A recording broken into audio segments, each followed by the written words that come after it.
जय बोलो गणाधिपति गणधराचार्य श्री कुंती सागर जी गुरुदेव की जय। जय बोलो परम पूज्य आचार्य श्री कनक नंदी जी गुरुदेव की जय। जय बोलो मुनिश्री सुविज्ञ सागर जी गुरुदेव की जय। समस्त संघ की जय।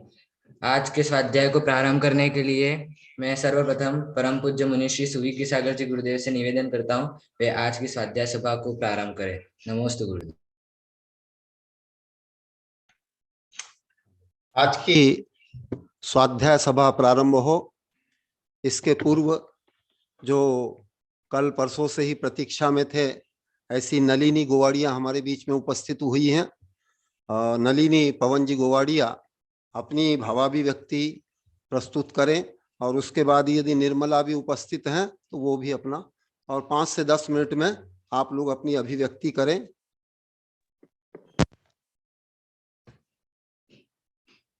नमोस्तु गुरुवर, नमोस्तु गुरुवर, नमोस्तु गुरुवर। सरस्वत्या प्रसादेन काव्यं कुर्वन्तु मानवा तस्मा निश्चल भावेन पूजनीया सरस्वती नमामि नमामि। बोले आचार्य कनकनंदी गुरुदेव की जय। आचार्य अभिष्ण ज्ञानोपयोगी वैज्ञानिक धर्मालंकार शुद्ध केवली अध्यात्म योगी स्वाध्याय तपस्वी सिद्धांत चक्रवर्ती मौन प्रिय विश्व गुरु मोक्ष मार्गी वेबिनार के प्रणेता आचार्य भगवान कोटिश नमन नमन नमन। द्वय मुनिराज सुविज्ञ सागर जी मुनिराज के चरणों में नमन नमन। मुनि अध्यात्मानंद जी के चरणों में नमन। मुनि आज्ञा सागर जी चरणों में नमन। आचार्य विद्यानंद जी, आचार्य गुप्तीनंद जी, सभी मुनियों के चरणों में नमन। माता जी सुबसमती महाराज जी के चरणों में नमन वंदामी। इच्छा माता जी, सभी वेबिनार में उपस्थित सभी को जय जिनेन्द्र और सभी बड़ों को सादर चरण स्पर्श। आज परम हर्ष का विषय है गुरुदेव कि आज हम सब मिलकर आचार्य श्री का 42वां दीक्षा जय मनाने पूरे वेबिनार के श्रोता इकट्ठे हुए हैं और हमें बोलने का मौका मिला है। मैं अपने आप को सौभाग्य समझती हूँ कि गुरुदेव के हम शिष्य हैं। गुरुदेव का रत्न कैसा है और कुशलता की तरफ निरंतर वृद्धि करे, यही हमें कामना करती हूँ। नमोस्तु गुरुदेव। मेरे उद्गार प्रस्तुत करती हूँ गुरुदेव कि गुरुदेव सबसे पहले गुरुदेव को हम 97 से अभी तक गुरुदेव की मैं शिष्या रही हूँ। गुरुदेव सबसे पहले आपने हमें यानी मैं का हमें बोध कराया। गुरुदेव कहा कि आपने क्या जाना गुरु से हमने सबसे पहले मैं का बोध कराया। पहले मैं मानी हम कुछ जानते नहीं थे, मैं मानी हम घमंड समझते। तो गुरुदेव के द्वारा माध्यम से हमें मैं यानी आत्मा होता है, आत्मा के बारे में हमें कोई ज्ञान नहीं था। हम अज्ञानी थे, हमारे मिथ्यात्व का दूर अंधकार किया, हम तो विपर्य थे। गुरुदेव ने हमें डांट फटकार कर क्रांति लाई, सागवाड़ा में क्रांति आई कि गुरुदेव ने कहा कि आप मैं मने घमंड समझते हो, तो घमंड नहीं था गुरुदेव, वो आत्मा ही था। और गुरुदेव के प्रयत्न से ही हमारे सागवाड़ा सबसे पहले क्रांति आई 97 और 2006 के चतुर्मास में। उसके बाद हमें मेरा स्वयं का संस्मरण सिखाती हूँ 97 में। 97 में जब चतुर्मास हुआ सागवाड़ा तो सानंद संपन्न हुआ। उसमें चतुर्मास के बाद कल्पद्रुम विधान हुआ। कल्पद्रुम विधान में गुरुदेव ने हट स्वा का नारियल जो निकलता उसमें रोज बीज अंकुर निकला था। तो उस बीज का शकुन विज्ञान के माध्यम से हमें गुरुदेव बताया कि देखो सागवाड़ा का बहुत विकास होने वाला है। ये अंकुर बताता है शकुन विज्ञान के माध्यम से सागवाड़ा का अति जल्दी से विकास होता है। तो वास्तव में ऐसा ही हुआ 97 में दूसरे चतुर्मास हुआ योगेंद्र सागर जी का। तो योगेंद्र सागर जी चतुर्मास में संपन्न हुआ और धनतेरस के दिन एक साथ 72 प्रतिमा का निकलना यह सागवाड़े की बहुत बहुत उपलब्धि थी। और ये उपलब्धि थी कनकनंदी गुरुदेव का आशीर्वाद की भविष्यवाणी। यह सबसे पहला सागवाड़ा का ये था गुरुदेव। ये हमारा खुद का संस्मरण है, खुद का अनुभव के द्वारा बताती गुरुदेव। और उसमें पूरा सागवाड़ा का विकास हुआ। हर साल चतुर्मास का हुआ, इसके तुरंत रण सागर का चतुर्मास हुआ, जिसमें रणसार धाम का पगले जी मंदिर का जीर्णोद्धार हुआ और वहां भी सानंद संपन्न हुआ।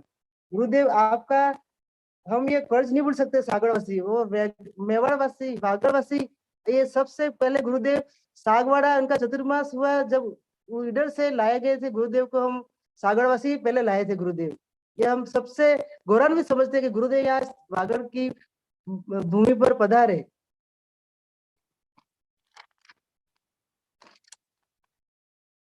इस गुरुदेव हमेशा कहते हैं कि मैं तो विद्यार्थी हूँ। यह तो कितना बड़ा है कि गुरुदेव इतने ज्ञानी, ध्यानी, अध्ययन में रत, स्वाध्याय में रत, शारीरिक ज्ञान, मानसिक ज्ञान, बौद्धिक ज्ञान, भौतिक ज्ञान, व्याकरण ज्ञान, शकुन विज्ञान, खगोल ज्ञान, हर तरह का पुराण का ज्ञान, विश्व द्रव्य विज्ञान का ज्ञान, प्रवचन सार, भाव संग्रह, द्रव्य संग्रह, रहन सार, तत्वार्थ सूत्र, इष्टोपदेश आदि आदि ग्रंथों का इतना मार्मिक ज्ञान होते हुए भी कहते हैं मैं बालक हूँ, मैं विद्यार्थी हूँ। ये तो संसार का आठवां आश्चर्य गुरुदेव।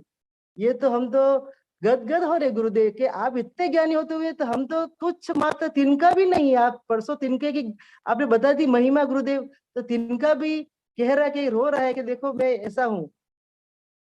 आप तो गुरुदेव विश्व गुरु कहलाने योग्य हो गुरुदेव, विश्व गुरु हो ही, और स्वर्ण अक्षर में लिखा जाएगा गुरुदेव विश्व गुरु है।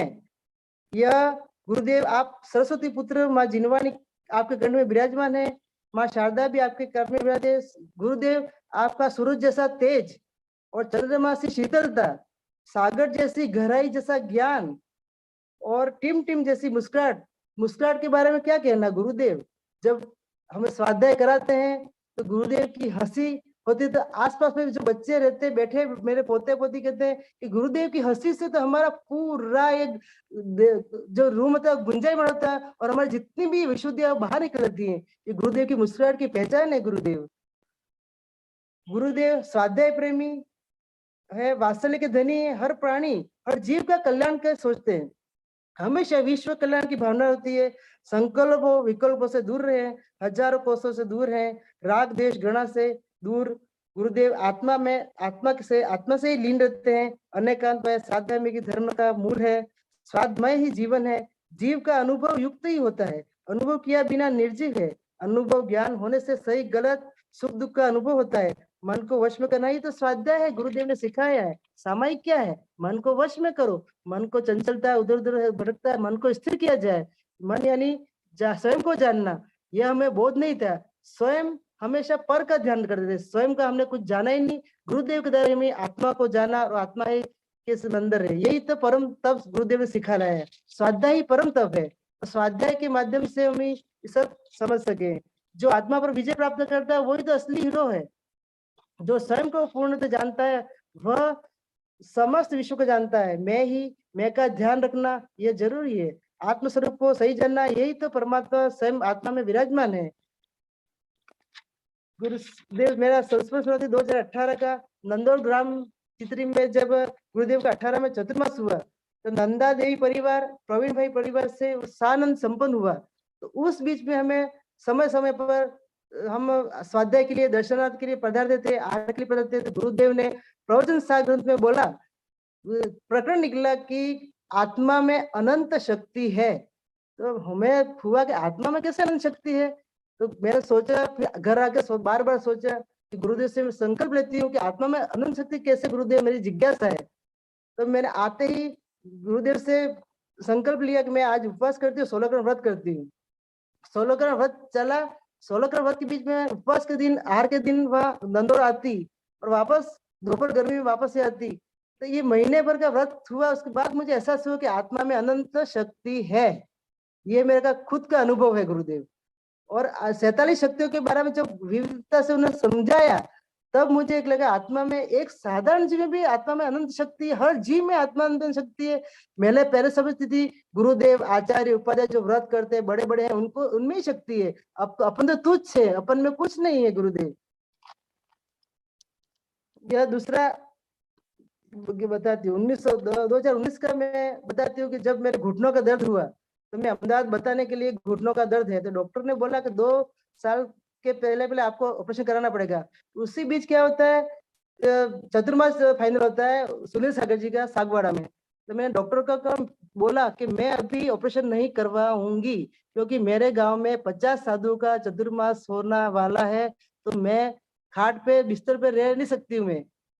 तो गुरुदेव, ये मेरी प्रतिज्ञा, गुरुदेव का आशीर्वाद से मेरे घुटनों का दर्द गायब हो गया। और 3 महीनों मैंने स्वयं के परिवार द्वारा लगातार आहार क्रिया करवाई और घुटनों में दर्द गाए और आज तक अभी कोई दर्द नहीं है गुरुदेव। ये है गुरुओं की कृपा, आचार्यों की कृपा कहलाती है। फिर गुरुदेव 2020 का कोरोना का काल आया और कोरोना काल में हम इतने दर्द सहमे हुए थे कि क्या करें और कैसे करें। तो कोरोना काल में हमें सबसे पहले ज्यादा हमें सीखने को मिला कि वेबिनार के माध्यम से घर पर बैठकर कैसे स्वाध्याय किया जाए और कैसे सीखा जाए। तो सबसे मेहनती कृपा रही गुरुदेव की, राजमल जी कोठारी साहब की, कि घर बैठे हमें सभी स्वाध्याय प्रेमियों श्रोताओं को मिला। सबसे पहले ज्यादा हमें इसके पहले तो हम आपाधापी में लगे हुए थे, संसारी क्रिया में लगे हुए थे, यहाँ के चक्कर वहां के चक्कर। पर इस कोरोना काल ने 2.5 साल में हमको इतना सिखा दिया कि क्या किसके काम आता है और किसके लिए क्या है, और स्वयं के लिए क्या है और किसके लिए पर के लिए क्या होता है। ये सबसे कोरोना काल के अंदर हमें समझ में आया। कोरोना काल में गुरुदेव ने हमें इस वेबिनार के माध्यम से बहुत तरह का अत्यधिक अनेक ग्रंथों का हमें ज्ञान दिया। आचार्य भगवान प्रोफेसर द्वारा, मधुक भाई द्वारा, वर्ण भाई द्वारा अथक प्रयास थे। हमें पूरी देशना लब्धि प्राप्त हुई, घर में समोषण मिला। हमें तो समोषण देखा नहीं है चौथे काल का। इस पंचम काल में हमें समोषण साक्षात कनक नदी रूप में, सूर्य संघ के रूप में हमें साक्षात तीर्थंकर और वर्तमान के वर्धमान जैसे वर्तमान में तो महावीर के समान हम आचार्य कनक नंदी गुरुदेव हमें देखने को मिले। बीच में समोषण लगता था और साथ में पूरे श्रोता जितने भी डिवाइस पे हो, 100 हो 200 हो, सब एक साथ सुनते थे। तो वो दिव्य ध्वनि के सिवा और ज्यादा क्या है। हम तो वर्तमान की दिव्य ध्वनि इसको ही बोलते हैं, चौथे काल में तो हम देखी नहीं दिव्य ध्वनि।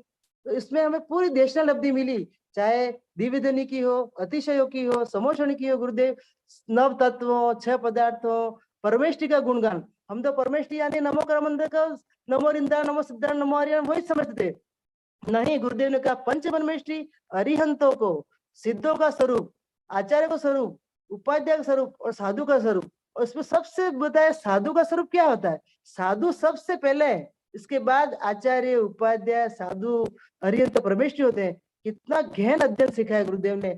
और इसके बाद समोषण का बताया, समोषण दिव्य ध्वनि इसका बताया, 12 सभाएं लगती हैं। और आदि पुराण के माध्यम से असी मसी कृषि जितने भी ज्ञान है गुरुदेव ने हमें बहुत सिखाए। ये गुरुदेव की कृपा है। गुरुदेव ऐसे गुरुदेव हजारों साल तक जिए। गुरुदेव आज 1 घंटा लेक्चर देने के लिए लोग लाखों रुपया ऐंठते हैं। 1 घंटा हमें यदि विधान करता हमें हजारों रुपये देने पड़ते हैं। और गुरुदेव 8-8 घंटों 2-2 घंटा वेबिनार में हमें फ्री में निःशुल्क सेवा दे रहे हैं। ये तो विश्व का कोई भी साधु या कोई भी नहीं कर सकता। इसे महान गुरु तपस्वी गुरु को मेरा बारंबार नमोस्तु नमोस्तु। गुरुदेव जीवंत रहे, गुरुदेव जीवंत रहे। ऐसे गुरु की हमें कृपा महती रहे। नमोस्तु गुरु, नमोस्तु गुरु, नमोस्तु गुरुदेव। हमारे नलिनी पवन जी गोवाड़िया ने बहुत ही सुंदर भावाभिव्यक्ति की। सुंदर इस दृष्टि से कि सागवाड़ा में जो क्रांति हुई आचार्य भगवंत के द्वारा, वो सारा संस्मरण उन्होंने बताया। और मुख्य रूप से ये अनुभव किया कि वर्तमान में ही समोषण, दिव्य देशना, दिव्य ध्वनि का वो जो अनुभव कर रही है, ऐसे विश्व गुरु आचार्य कनक नंदी के द्वारा उसका जो मूल्यांकन कर रहे हैं, ये सबसे महत्वपूर्ण है। और निश्चित ही ऐसा मूल्यांकन करना ही चाहिए, बिना इसके हम यथार्थ रूप से लाभान्वित नहीं हो पाएंगे। अभी तो सब ऐसा ही भाव भावित कर रहे हैं। ये बहुत एक सुंदर दृश्य प्रस्तुत हो रहा है और बहुत गुरुदेव के व्यक्तित्व का, कृतित्व का बहुत सुंदर मूल्यांकन किया। ऐसे नलिनी गोवाड़िया को मेरी ओर से बहुत बहुत आशीर्वाद, अनुमोदना। इसके पश्चात अभी शायद मुकेश आर्षमार्गी उपस्थित हैं, तो नलिनी अपने निर्मला खोड़निया है, उसके पूर्व हमारे मुकेश जैन आर्षमार्गी ये अपनी भावाभिव्यक्ति करें। इन्हें कुछ मनोहर सिंह जी कृष्णावत और किशोर खितानी के विषय में भी कुछ बताना शेष था, तो संक्षेप में अपना वक्तव्य दें 5 से 10 मिनट में। नमस्ते गुरुदेव। महाराज जी, अगर वो नलिनी जी अगर बोलना, वो खोड़निया जी बोलना चाहते हैं तो वो पहले बोलने, फिर मैं। नहीं, वो है अभी उपस्थित नहीं, इसलिए तुम्हें अवसर दे दिया। अच्छा, ठीक है ठीक है, तू बोल दो, तुम्हारे बाद ही मैं फिर कविता एक प्रारंभ करूंगा। ठीक है। जय बोलिए गणाधिपति गंधाचार्य कुंसागर महाराज की जय। जय बोलिए परम पूज्य वैज्ञानिक धर्माचार्य कनकनंदी गुरुदेव की जय। जय परम पूज्य मुनि संघ की जय। बंधुओं, हमारा महान पुण्य का उदय है। हम पिछले 2 दिन से वेबिनार के माध्यम से अप्रत्यक्ष रूप से अपने घर में बैठ कर के और हम गुरुदेव का दीक्षा जयंती मना रहे हैं। हमारा महान अवसर है और गुरुदेव की भी अनुकंपा है कि उन्होंने हमें ये अवसर दिया है। ये उनका हमारे ऊपर ऋण है। मैं आपको कुछ जो बातें मैं नहीं बता पाया और मुझे और याद आई, उस विषय में आपको बताना चाहता हूँ। सबसे पहले मैं मनोहर सिंह जी कृष्णावत, जो पहले BN कॉलेज के चेयरमैन थे और अंतर्राष्ट्रीय ज्योतिष हैं, जिनके बड़े बड़े हार्वर्ड ऑक्सफोर्ड यूनिवर्सिटी में ज्योतिष के ऊपर बड़े बड़े लेक्चर होते हैं। बहुत प्रतिष्ठित व्यक्ति हैं और बहुत प्रामाणिक व्यक्ति हैं। गुरुदेव के पिछले 20-25 वर्ष से वो अनन्य भक्त हैं।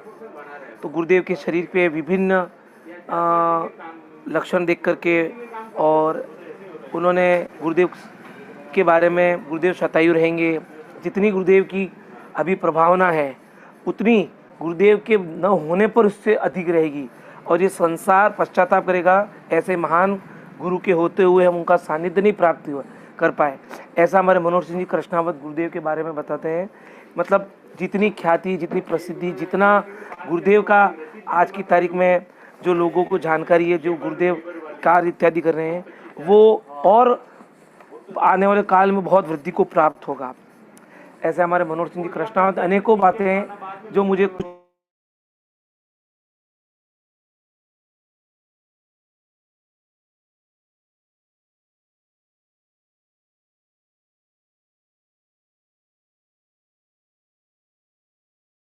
ये साबरकांठा के रहने वाले हैं और अहमदाबाद में निवास रखते हैं, मुंबई में वहाँ प्रवास करते हैं।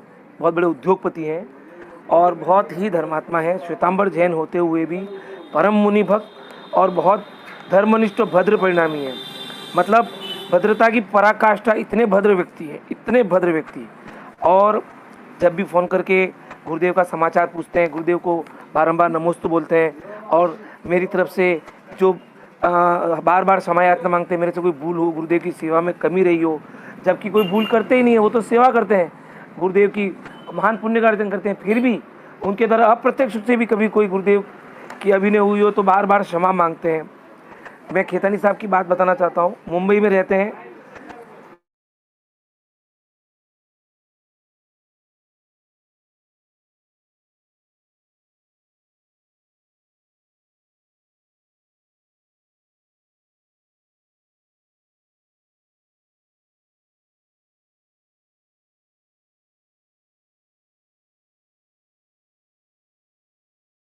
कि हम जब भी उनको समाचार भेजते हैं तुरंत, और समाचार जाती और जहाँ भेजनी होगा एड्रेस लेकर के अपने यहाँ से लेकर के जहाँ वो साधु विराजमान उनके कमरे तक पहुँचाने की जिम्मेदारी उनकी रहती है। पहुँचाने के बाद उसका पुनः तकाजा करते हैं, पहुँच गई, कोई कष्ट तो नहीं हुआ, सुरक्षित पहुँच गई, और कोई काम हो तो आप हमको बताना।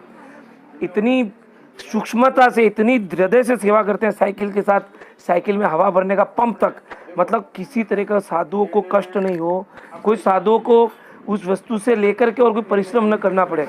इतनी छोटी छोटी बातों का ध्यान रखते हैं। जब कोई साधुओं को कहीं किसी संघ में औषधि भेजी जाती है, भेजने से पूर्व वहाँ की जानकारी कर लेते हैं, संघ वहाँ विराजमान है, कितनी पीछी है। वहाँ भेजने के बाद, वहाँ पहुँचने के बाद फिर फ़ोन करके पता करते हैं आपको मिल गई, कोई चीज़ कम ज़्यादा तो नहीं हुई, कोई चीज़ टूटी फूटी तो नहीं, हम और भेज दें, और कुछ चाहिए तो आप हमको बता दो। बाहुबली में 2018 का महामस्तकाभिषेक हुआ।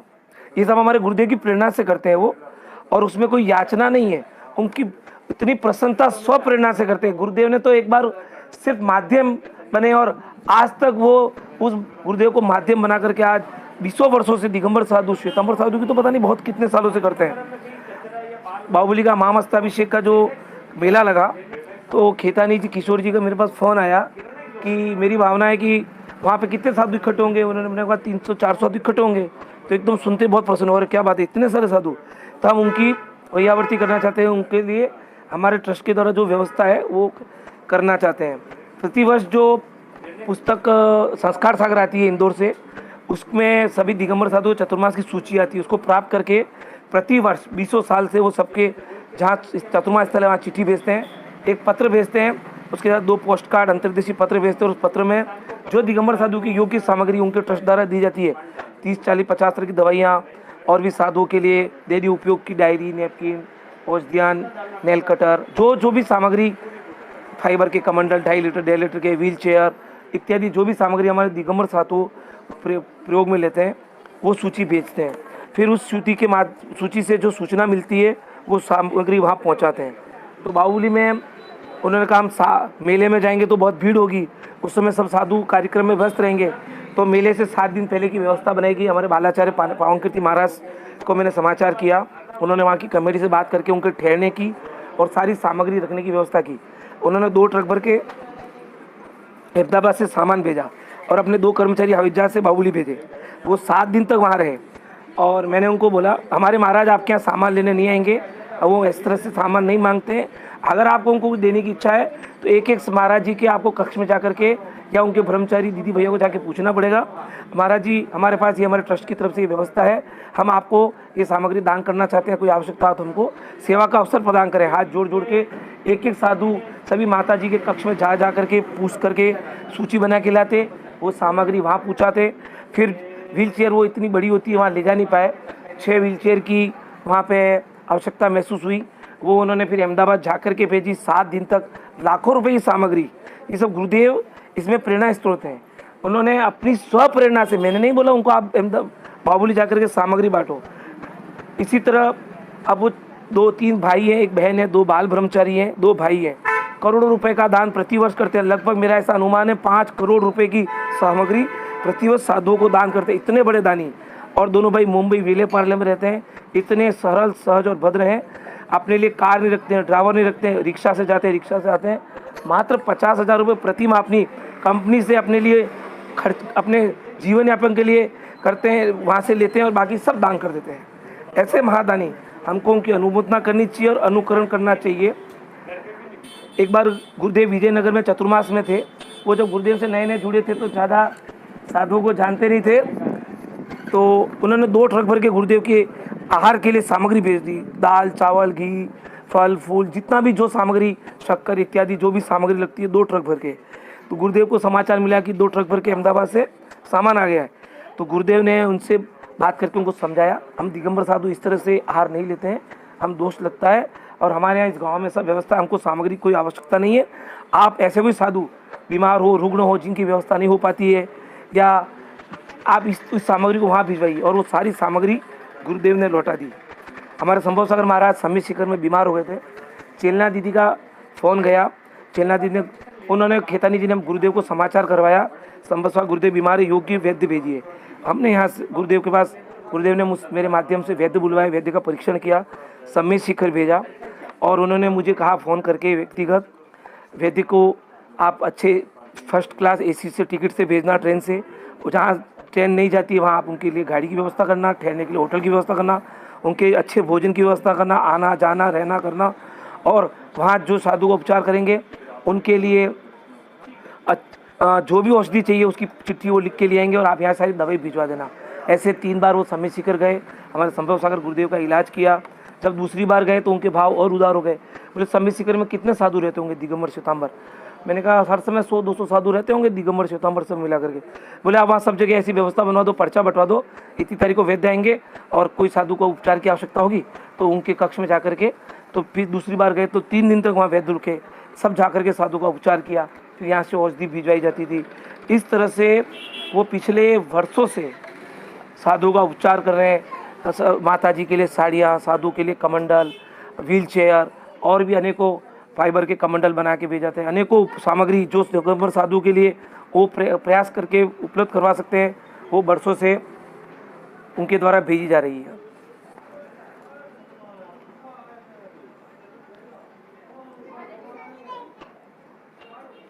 हाँ, अब मैं आपको एक बात बताना चाह रहा था कि हम लोग हिंदी भाषी हैं, लेकिन हमारे को हिंदी बिल्कुल नहीं आती। मेरी भी हिंदी सब एकदम ख़राब है।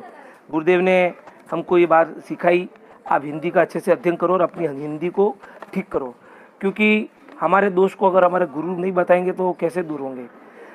इसी तरह हमारे गुरुदेव हमको ये सिखाते हैं आज के काल में क्या हो रहा है कि हम पत्तों को पानी दे रहे, मूल में कोई पानी नहीं देता है। हम अपना श्रम और साधन सब व्यर्थ करते हैं। आज जो भी हम लोग कुछ प्रयास प्रयत्न पुरुषार्थ करते हैं वो दिशाहीन होने के कारण व्यर्थ जाता है।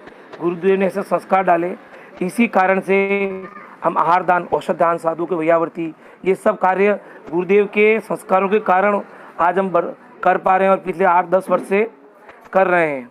गुरुदेव के ऐसे योग्य सुयोग्य शिष्य हैं जो गुरुदेव की ख्याति पूरे विश्व में बढ़ा रहे हैं। उसमें प्रमुख रूप से हमारे आचार्य पद्मनंदी महाराज, देवनंदी महाराज, कुमुदनंदी महाराज, विद्यानंदी महाराज, गुणधर नंदी महाराज, गुप्ती नंदी, वैराग्य नंदी, तीर्थ नंदी, सच्चिदानंद जी, इस तरह से अनेकों आचार्य जो गुरुदेव के मुख्य शिष्यों में से हैं। अन्य संघों के साधु भी आचार्य विराग सागर महाराज, मुनि अमित सागर महाराज और अनेकों साधु ने गुरुदेव के पास रह कर के ज्ञानार्जन किया है। और हमारे गुरुदेव की एक बहुत बड़ी विशेषता है, गुरुदेव बहुत भोले और बहुत सरल और सहज है। हमारे आचार्य अभिन सागर महाराज की तरह करुणामयी है। कोई भी किसी भी संघ का साधु आ जाता है, आपको उसको अपने पास रख लेते हैं। कोई साधु के पास चटाई इत्यादि नहीं है। साधु को तो चटाई, हमारे यहाँ जो शास्त्र भंडार है उसमें कोई सामग्री उपलब्ध है, शास्त्र उपलब्ध है, साधु को शास्त्र देते हैं पढ़ने के लिए, और साधु के लिए चटाई, औषधि जो भी संघ में उपलब्ध है वो उनको इतनी प्रसन्नतापूर्वक उनको देकर के इतनी प्रसन्नता होती है। जो महाराज जी के संघ के लिए आई हुई सामग्री अन्य साधुओं में, हमारे यहाँ उदयपुर में गुरुदेव का साहित्य कक्ष है जहाँ पे हजारों पुस्तक, जो गुरुदेव के 400 साहित्य हैं उसकी 500 हजार प्रतियाँ यहाँ रखी हुई, जो करोड़ों रुपए का साहित्य है। उस साहित्य कक्ष में कुछ संघ की सामग्री यहाँ रहती है, चटाइयाँ रहती है। मैंने गुरुदेव से 1-2 बार पूछा, गुरुदेव कभी कोई साधु को चटाई की आवश्यकता होती है तो यहाँ रखिए तो मैं दे सकता हूँ। गुरुदेव तो हाँ क्यों नहीं दे सकते, देनी ही चाहिए, उसमें क्या पूछने की बात है। ऐसे हमारे वात्सल्यमयी गुरुदेव हैं। हमारे गुरुदेव मेरे को, मैंने कल परसों बताया था, मित पे ही है, मैं प्रसंग बताना भूल गया था कि हमारे गुरुदेव पुरानी पत्रिका है, पोस्टर, जो कि हम लोग प्राय करके उसको रद्दी में फेंक देते हैं, उसके ऊपर उसका सदुपयोग करके आप सब लोग जो जहाँ गुरुदेव के निकट है वो तो जानते ही हैं, बाहर वाले नहीं जानते होंगे। उनके पीछे हमारे सुविज्ञ सागर मुनि महाराज, उसके पीछे कविताएं इत्यादि, जो भी स्लोगन, कोटेशन, जो भी हमारे लिए सदुपदेश होता है उसके ऊपर लिखते हैं और महाराज जी कक्ष में लगा करके, जहाँ महाराज जी का प्रवस्थ स्थान है और हम सबके लिए वो प्रेरणा स्रोत है। एक छोटी छोटी वस्तु को कैसे सदुपयोग करना चाहिए। हाँ, जैसे कोई साधु के पास, गुरुदेव के पास कोई साधु आया, पाटा नहीं है, किसी के पास कोई चटाई नहीं है, औषधि नहीं है, बैग नहीं, शास्त्र रखने का, जो सामग्री संघ में उपलब्ध है तुरंत गुरुदेव संस्था से उसको तुरंत साधु को दे देते हैं। और कोई साधु किसी भी संघ के, जैसे हमारे आचार्य अभिन सागर महाराज की प्रवृत्ति थी, कोई भी वृद्ध आ गया, किसी को भी आ गया, साथ रख लिया, जितने दिन रहे सरलता से, अपनी प्रसन्नता से, और जब चाहना था गुरुदेव तुरंत बिना की संकोच के ठीक है आप आशीर्वाद दे करके तुरंत भेज देते हैं। ऐसे सरल सहज, किसी तरह का कोई दबाव नहीं बनाते, मेरे पास ही रहना पड़ेगा या मैं नहीं जाने दूंगा या मैं नहीं रखूंगा, ऐसा कभी नहीं करते हैं। मतलब इतना सरलता सहजता से वात्सल्यपूर्वक, तो आने वाले को इतनी प्रसन्नता होती है, वो गुरुदेव के गुणों को कभी नहीं भूल सकता है। और हम जो शिष्य हैं, जो त्यागी ब्रह्मचारी व्रती जो वैज्ञानिक लोग आते हैं, उन सबको भी, हमको भी साहित्य समय समय पर देख करके और पढ़ने की प्रेरणा देते हैं। एक विषय में गुरुदेव के बारे में बताता हूँ। हमारे जैन धर्म की जो अलौकिक गणित है, जो विश्व में कोई नहीं पढ़ता है, नहीं पढ़ा सकता है। मैंने गुरुदेव से एक बार प्रश्न किया था, तो मैंने गुरुदेव अलौकिक गणित कौन लोग जानते हैं? बोले पूरे विश्व में मात्र 2-4 लोग गिनती के जानते होंगे, उसमें हमारे कनंदी गुरुदेव हैं जो अलौकिक गणित पढ़ते हैं और पढ़ाते हैं। ये भी एक बहुत बड़ी हमारे लिए विशेष उपलब्धि है। और मैं तो आपको यही कहता हूँ, हमारे गुरुदेव विश्व के सबसे अप टू डेट व्यक्ति हैं, जो विश्व की ऐसी कोई विषय वस्तु जानकारी नहीं है जो गुरुदेव की जानकारी में न हो या जिससे गुरुदेव अनभिज्ञ हो। आज के विषय के जो वैज्ञानिकों द्वारा सबसे लेटेस्ट जो कोई चीज़ पे शोध बोध या कोई किया जाता है, तो वो सब हमारे गुरुदेव के जानकारी में आज नहीं, वर्षों से पहले से है, उसको हमारे गुरुदेव पढ़ चुके हैं। गुरुदेव की एक और हमारी बहुत महान प्रवृत्ति है, हम भी कोई, मैं मेरी प्रश्न करने की जैसे बहुत अधिक आदत है, तो गुरुदेव से कभी भी कोई प्रश्न करता है, योगी व्यक्ति को योगी समय पे ही गुरुदेव उस विषय का जवाब देते हैं। और आप गुरुदेव जैसे महापुरुष आज हमारे को इस धरती पे उपलब्ध हुए हैं, और हाँ, और आप जैसे महापुरुषों की वजह से जो हमारा भारत विश्व गुरु था, वो पुनः विश्व गुरु बनेगा, ऐसी मेरी मंगल भावना है। एक विषय और थोड़ा सा बताना चाहूँगा। एक बार गुरुदेव ने मुझसे कहा था सेक्टर 11 में कि विश्व के सबसे विद्वान 100 लोग जो अपने अपने क्षेत्रों में विशिष्टता को प्राप्त हैं, अलग अलग विषय में, ऐसे आप 100 लोगों को इकट्ठा करो, उनको मैं 100 प्रश्न पूछूंगा, वो 100 लोग मिलके मेरे 10 प्रश्नों का भी अगर उत्तर दे देंगे तो मैं उनको विद्वान मान लूँगा। ऐसे हमारे महाज्ञानी गुरुदेव आचार्य कनकदेव महाराज, जिनकी 42वां संयम वर्धन दिवस हम लोग मना रहे हैं, उनके चरणों में मेरा बारंबार नमोस्तु। आपका हमारे पे आशीर्वाद बना रहे, आप हमारे आत्म कल्याण में कारण बने। और गुरुदेव से मेरी एक और विनती है, हमारे मंदिर की प्रतिष्ठा हो चुकी है, साधु भवन बहुत विशाल निर्माणाधीन है, शीघ्र मैं गुरुदेव के पास उपस्थित होऊंगा। और मेरी भावना है कि मैं अपना भूपेश जी चित्री वालों से मैंने प्रेरणा प्राप्त की है, उसी तरह मैं भी गुरुदेव को एक अपने यहाँ चतुर्मास अपने स्वयं के पुरुषार्थ से कराना चाहता हूँ। ऐसी मेरी मंगल भावना है। गुरुदेव निश्चित अब हमको आशीर्वाद प्रदान करेंगे और उनके श्री चरण उदयपुर में पड़ेंगे। जय बोले विज्ञान धर्म कनकदेव गुरुदेव की जय। नमोस्तु गुरुदेव, नमोस्तु सभी मुनि संघ की जय। बहुत सुंदर मुकेश जैन ने अपनी भावाभिव्यक्ति की। उन्होंने बहुत अच्छी अपनी भावना रखी, प्रस्तावना रखी और बहुत गुणग्राहिता का परिचय दिया। और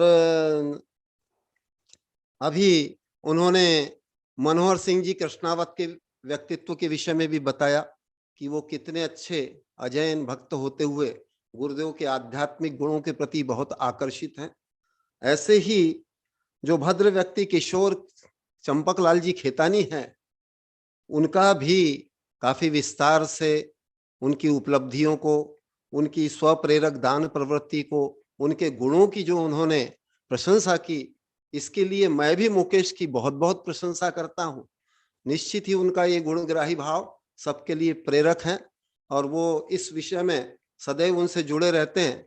और इनका भी जो प्रयास रहता है कि हमारे देश में कोई भी साधु किसी प्रकार का उनको कोई व्याधि हो, कोई समस्या हो, वहां तक उनकी सेवाओं को भेजना, इसमें भी एक महती भूमिका मुकेश जैन की रहती है।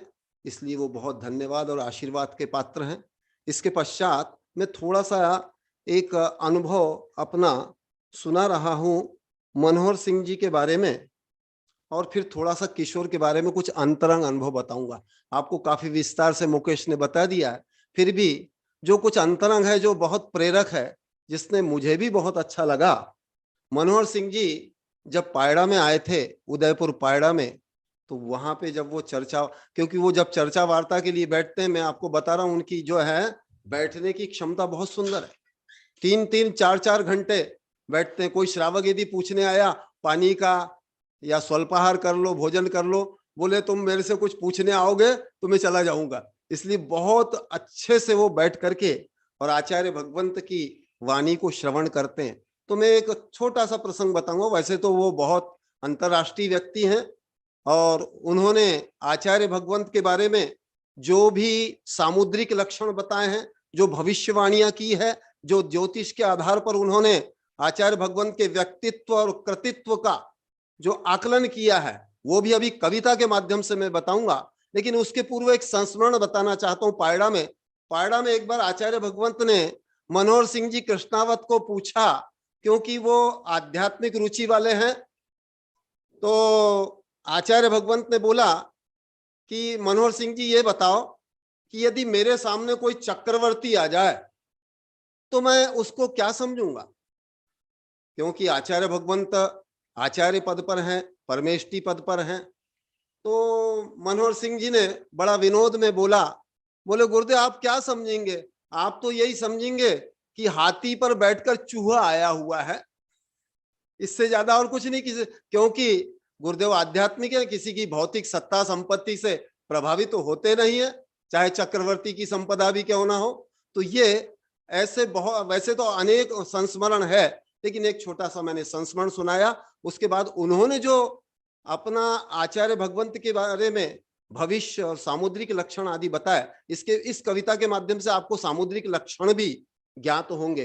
लेकिन मैं थोड़ा सा संस्मरण हमारे किशोर चंपकलाल जी खेतानी जो श्वेतांबर भक्त हैं, बहुत उदार दानी है, भद्रता की मूर्ति है और बहुत सरलता, विनम्रता और निष्प्रहता की, निराकांक्ष भाव की आज के इस धार्मिक समुदाय के लिए एक प्रेरक मूर्ति है।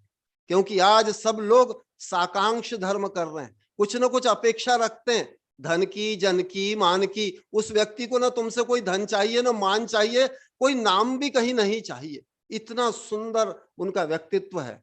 तो एक बार वो अतिशय क्षेत्र सीपुर में पहली बार आए थे। अभी तक इतने वर्षों में वो एक ही बार दर्शन के लिए आए हैं श्री संघ के। लेकिन जिस समय वो प्रविष्ट हुए आचार्य भगवंत के कक्ष में, बड़ी विनम्रता के साथ में मुझे पूरी सिचुएशन याद आ गई। वो दरवाजे पर खड़े होके बोलते हैं, गुरुदेव आपका किशोर आया है, ऐसा बोलते हैं। और अंदर आकर के बैठते हैं और सारा अपना वृतांत तो उन्होंने सुनाया। लेकिन उसमें से एक छोटा सा संस्मरण में सुना रहा हूं। जो उन्होंने बताया वो आप सबके लिए बहुत हृदय स्पर्शी, बहुत प्रेरक है। उनकी सरलता, उनका एडजस्टमेंट कितना सुंदर है, ये भी सब एक बहुत प्रेरक है। उन्होंने बताया कि गुरुदेव मैं सिर्फ और सिर्फ मेरा चिंतन मुंबई में रह करके, मैं एक फ्लैट में रहता हूं और मुझे निश्चित राशि मिलती है। उनका जो व्यापार है, जो उद्योग है, वो अफ्रीका में भी है और इधर राजकोट, अहमदाबाद, मुंबई में भी उनका कारोबार है। लेकिन इतना कारोबार रहने के बाद भी उनमें किसी प्रकार का कोई अहंकार नहीं कि मैं इतना धनी हूं, कुछ भी नहीं।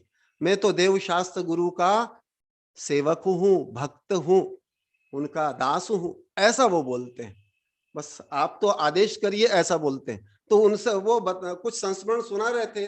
वो बता रहे थे, गुरुदेव मैं तो घर पर बैठ करके सिर्फ और कहाँ कहाँ औषधि उपकरण भेजना है साधु संघों के लिए, यही चलते रहता है। आचार्य भगवंत को बोलते हैं, आप तो मेरे लिए प्रमुख हैं, आप आदेश करिए कहाँ कहाँ भेजना है, आपके आदेश से मैं वहां सब उपकरण, औषधि आदि व्यवस्थाएं सब करूंगा। आहार की बहुत उदारदानी है।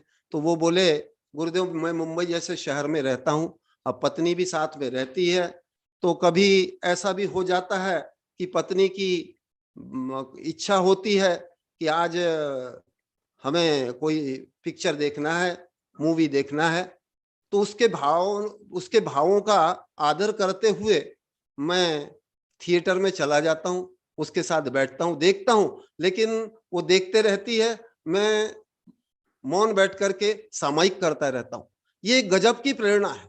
माने थिएटर में बैठ करके भी सामायिक, मुंबई जैसे शहर में रहते हुए किसी प्रकार का भौतिक आकर्षण नहीं, धनी होते हुए किसी प्रकार का मान नहीं। इस दृष्टि से मैंने उनका यह संस्मरण सुनाया। इसके पश्चात मनोहर सिंह जी कृष्णावत, जो बहुत बड़े भविष्यवेत्ता हैं, जो अंतरराष्ट्रीय ज्योतिष विज्ञानी है, और इचल करंजी से श्रीमान संभव कुमार जी, जो राजस्थान के ही हैं लेकिन अभी वहां के प्रवासी हैं, इचल करंजी के, वो भी अच्छे ज्योतिष विज्ञानी हैं।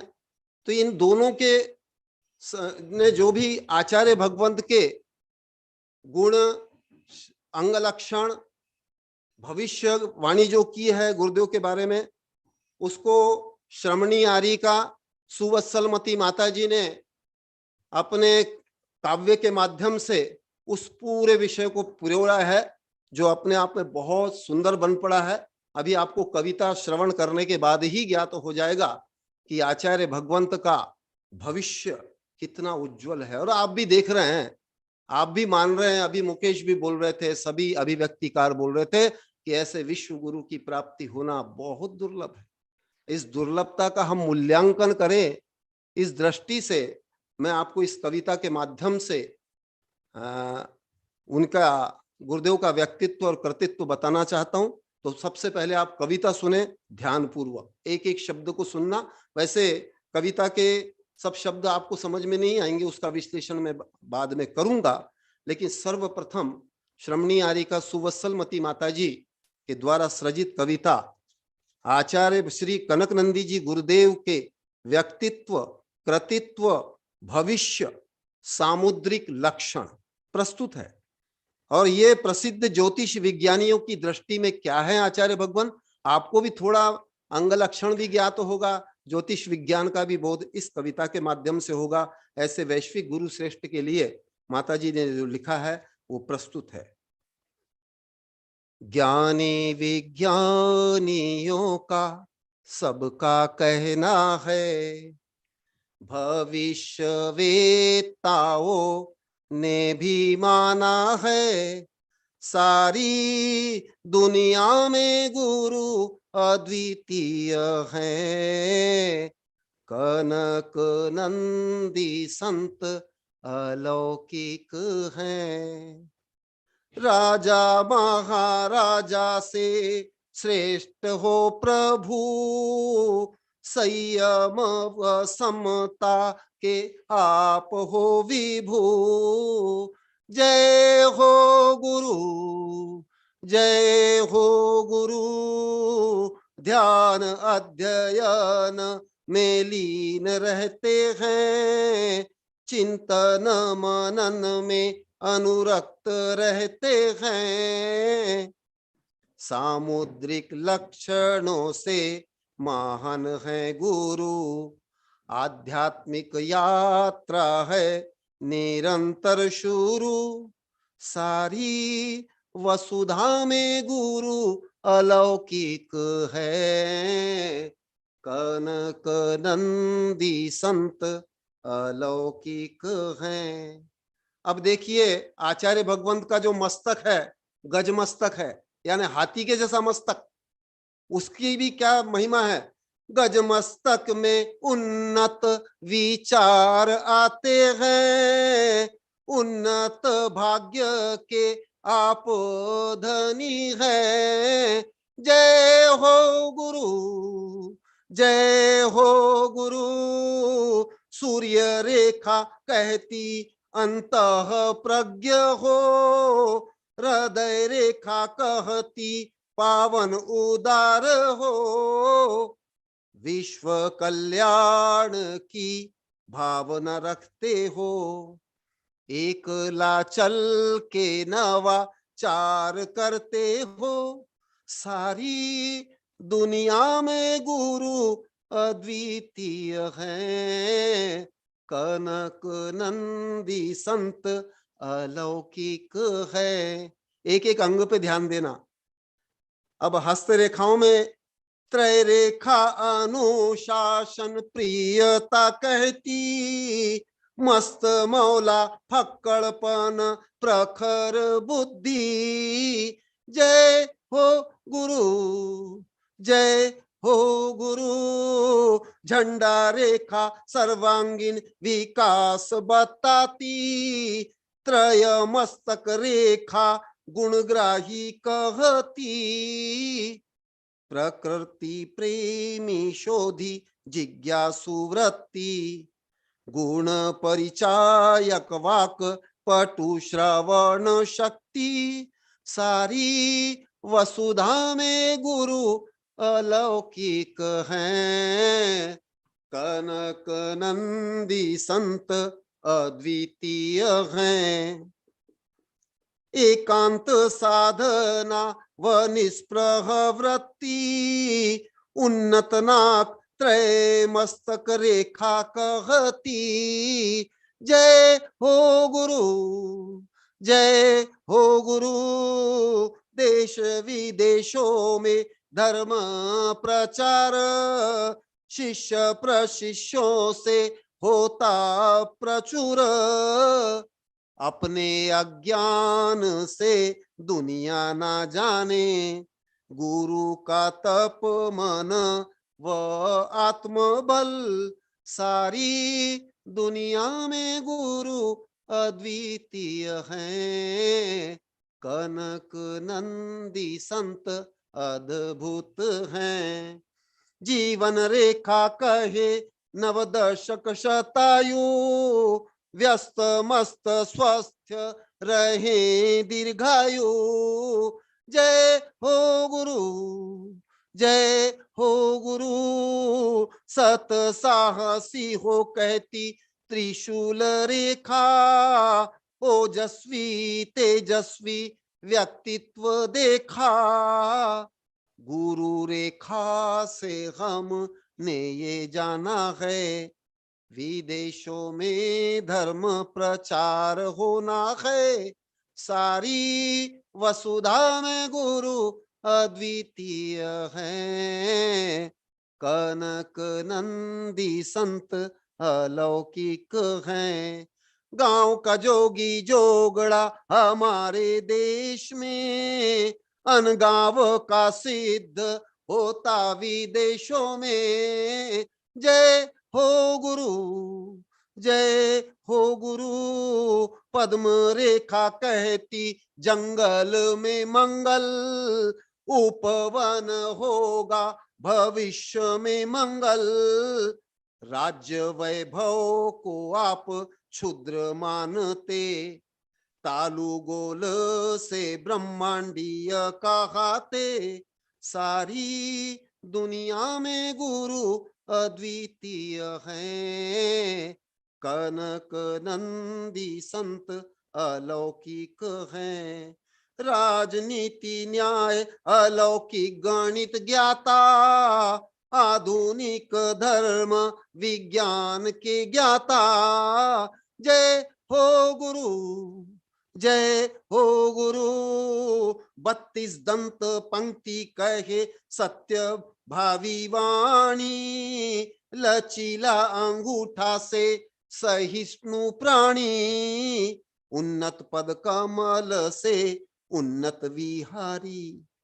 उन्नत पद कमल से उन्नत विचारी, सारा सार ज्ञानी हो अनुभव विज्ञानी, सारी वसुधा में गुरु अद्वितीय हैं, कनक नंदी संत अलौकिक हैं, साहस धैर्य निष्कंप सिंह वृत्ति, इसका प्रमाण है चौड़ी छाती, जय हो गुरु, जय हो गुरु, महान श्रेष्ठ ज्येष्ठ परिष्कृत व्यक्तित्व, मणिबंध रेखा कहे तव कृतित्व, अंतर्दृष्टि सूक्ष्म दृष्टि गहन अक्ष, आत्म साधना में आप हो दक्ष,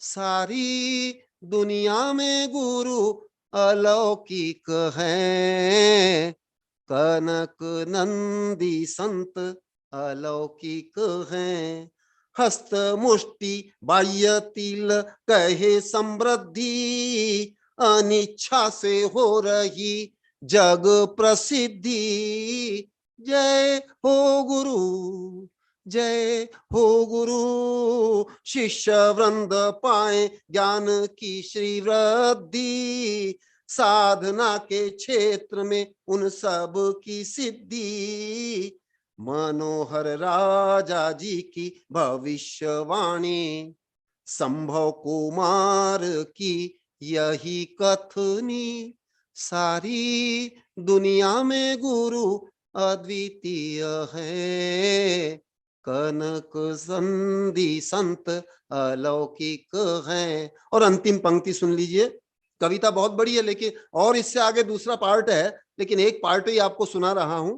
दिग्दिगंत में फैले सुयश कीर्ति, अंत में पाए बोधि समाधि, जय हो गुरु, जय हो गुरु, ऐसी भावना भाई सुवसलमती, गुरु चरणों में होवे मेरी सन्मति, जुग जुग जिए गुरु कनक नंदी, गुरु चरणों में मैं पाऊं समाधि, सारी वसुधा में गुरु अद्वितीय हैं, कनक नंदी संत अलौकिक हैं, कनक नंदी संत अलौकिक है। आपने निश्चित ही कविता का श्रवण करके आपके लिए बहुत हृदय स्पर्शी विषय प्राप्त हुआ है, क्योंकि ऐसी कविताएं आप लोग सामान्यतः सुनते नहीं हैं। अंग लक्षणों पर हो, ज्योतिष पर हो, ऐसी भी कविताएं हमारे श्री संघ की विशेषताएं हैं। ये सब उपलब्धि है, लेकिन मैं इसके शब्दों से आप पूर्णतः समझ में कुछ आया होगा, कुछ नहीं आया होगा, इसलिए हल्का सा विश्लेषण करता हूं। क्योंकि हमारे बीच में शायद हाँ मुनि श्री उपशांत सागर जी, हाँ ये भी उपस्थित हुए हैं। उनका भी वक्तव्य हमको सुनना है, इसलिए मैं बहुत संक्षेप में अपने विषय को समेटते हुए आपको इसका भाव समझा रहा हूं। क्योंकि आचार्य भगवंत के विषय में देश विदेश के जो भी विज्ञानी हैं, ज्योतिष विज्ञानी हैं, जो भविष्यवाणी कर रहे हैं, और अनेक स्थानों पर मैंने भी देखा है कि आचार्य भगवंत के बिना किसी प्रकार का पूछे भी गुरुदेव के अंग लक्षण देख करके जो भी सामुद्रिक विज्ञानी हैं, ज्योतिष विज्ञानी हैं, वो स्वयं ही बताने लगते।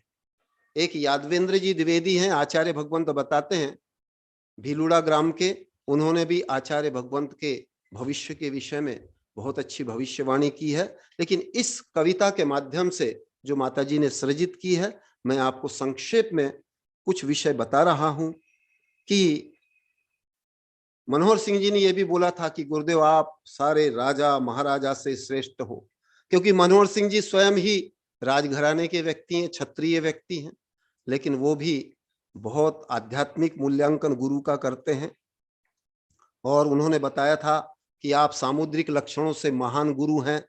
जब विज्ञान संगोष्ठी हुई थी, वैज्ञानिक संगोष्ठी सेक्टर 11 में, उस समय मुझे एकांत में बुलाकर मनोहर सिंह जी कृष्णावत ने कहा था कि मैं आज आचार्य भगवंत के विषय में कुछ विशेष कहना चाहता हूं। पूर्ण तो नहीं कह पाऊंगा, क्योंकि पूर्णतः अभी कोई समझ भी नहीं पाएगा, लेकिन मैं संक्षेप में कुछ बोलना चाहूंगा। उस समय उन्होंने ये विषय भी प्रस्तुत किया था कि आचार्य भगवंत को समझ पाना इतना सरल नहीं है। उस वैज्ञानिक संगोष्ठी में हमारे श्यामलाल जी गोदावत भी जो अभी उपस्थित हुए हैं। डॉक्टर श्यामलाल जी गोदावत अनेक विषयों के उदयपुर के संस्मरणों के वो प्रत्यक्ष दृष्टा रहे हैं, वो भी जानते हैं। इसके पश्चात मैं बता रहा हूं कि आचार्य भगवंत का जो मस्तक है वो गजमस्तक है, हाथी के जैसा मस्तक। ये उन्नत भाग्य का लक्षण है।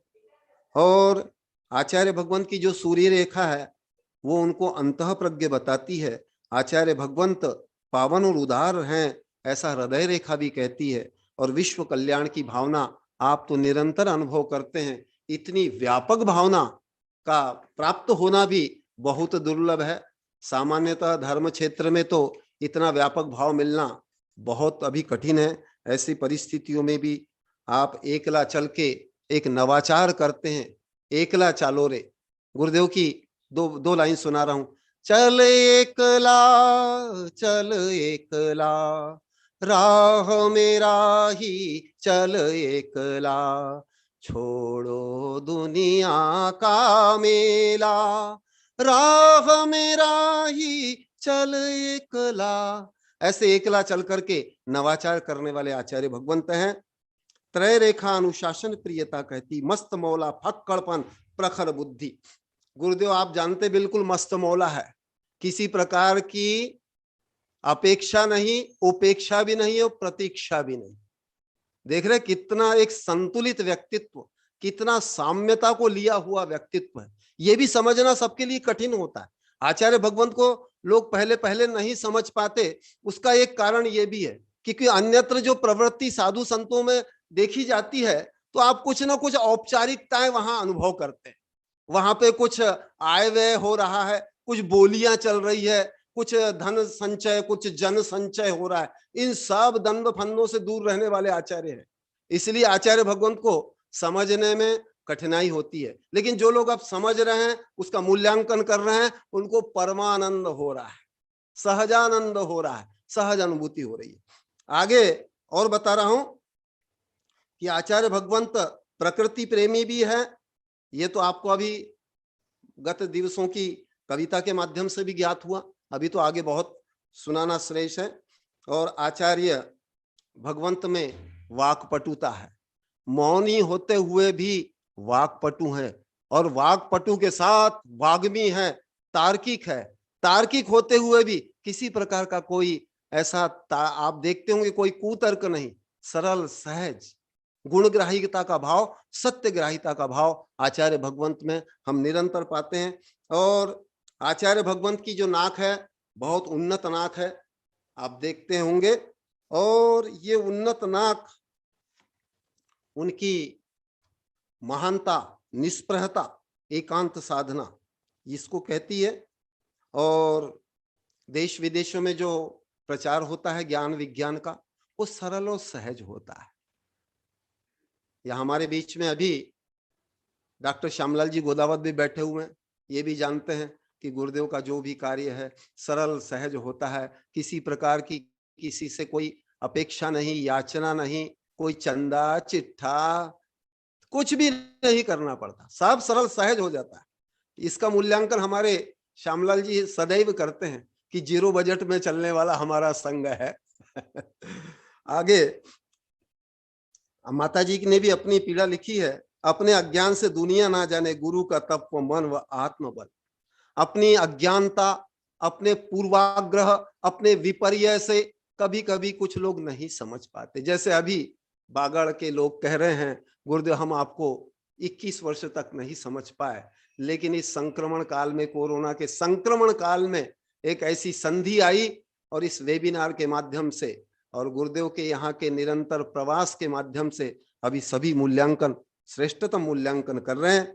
आगे उन्होंने बताया कि आचार्य भगवंत 9 दशक से ऊपर यानी शतायु होने का उन्होंने भविष्य बताया।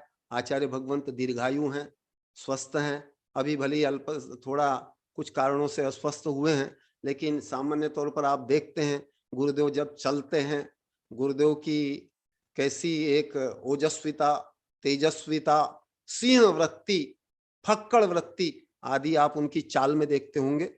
और आचार्य भगवंत की जो त्रिशूल रेखा है वो कहती है सत साहसी। आचार्य भगवंत सत साहसी है, माने जिस कार्य को कोई समझ नहीं पाता ऐसा भी कार्य अपने हाथ में लिया हुआ है। आज धर्म क्षेत्र में जितने आडंबर हैं, जितने प्रदर्शन हैं और जितनी विकृतियां और विषमताएं, उसको सब एक तरफ रख करके आचार्य भगवंत समता के मार्ग पर आगे बढ़ रहे हैं, प्रगतिशील हैं। और माताजी ने अपनी इस कविता में पीड़ा व्यक्त की है, गांव का जोगी जोगड़ा हमारे देश में, अनगांव का सिद्ध होता विदेशों में। माने एक कहावत है ना, गांव का जोगी जोगड़ा अनगांव का सिद्ध। हम अपने समीपस्थ व्यक्ति को का मूल्यांकन नहीं कर पाते, और विशेषतः ये कमी हमारे भारतीयों में अधिक है। विदेशों में तो बहुत ज्यादा मूल्यांकन है। आचार्य भगवंत का अभी जितना व्यक्तित्व, कृतित्व और उपलब्धियां है, ज्ञानात्मक, साहित्य की, शोध की, ऐसी होती तो अभी तक विदेशी लोग अभी तक तो कई नोबेल पुरस्कार दे देते गुरुदेव।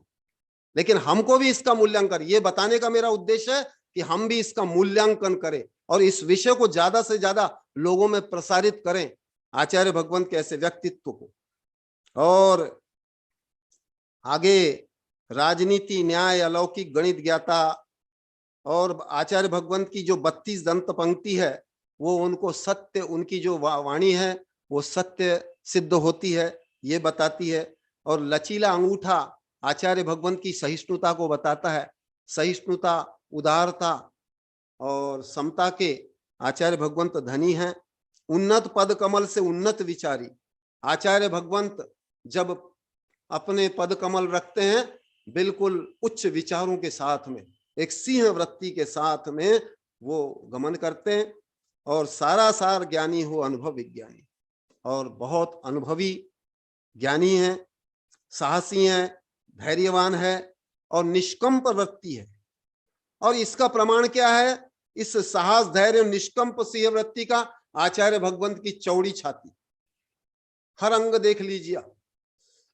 और महान, श्रेष्ठ, ज्येष्ठ और परिष्कृत व्यक्तित्व है। अंतर्दृष्टि वाले हैं, सूक्ष्म दृष्टि वाले हैं, गहन दृष्टि वाले हैं। और हाँ, और आचार्य भगवंत की ये सब भविष्यवाणी बताने को इस विषय में भी बहुत विस्तार है, लेकिन मैंने संक्षेप से बताने का आपको प्रयास किया है। अभी हमको इसके बाद भी मुनि श्री उपशांत सागर जी को भी सुनना है और थोड़ा सा अनुभव हमारे अभय कुमार का भी सुनना है। तो माता जी की भावना अंत में यही है कि ऐसे आचार्य भगवंत दिग दिगंत में इनकी सुयश और कीर्ति फैले, वो और ऐसे गुरु चरणों में को प्राप्त करके माता जी धन्य मान रही हैं।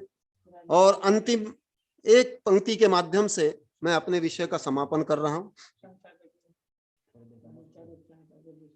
नूतन चिन्ह प्रगट ते तव काया पर, मानो जैसे प्रकृति करे श्रृंगार। जय हो गुरु, जय हो गुरु, रहस्य उद्घाटन अभी ना करे है, भविष्य विज्ञानी इसे गुप्त रखे हैं।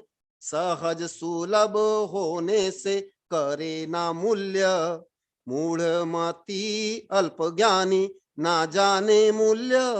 समाधि नंतर रोएंगे लोग, लाखों में कहूंगा ये अटल सत्य।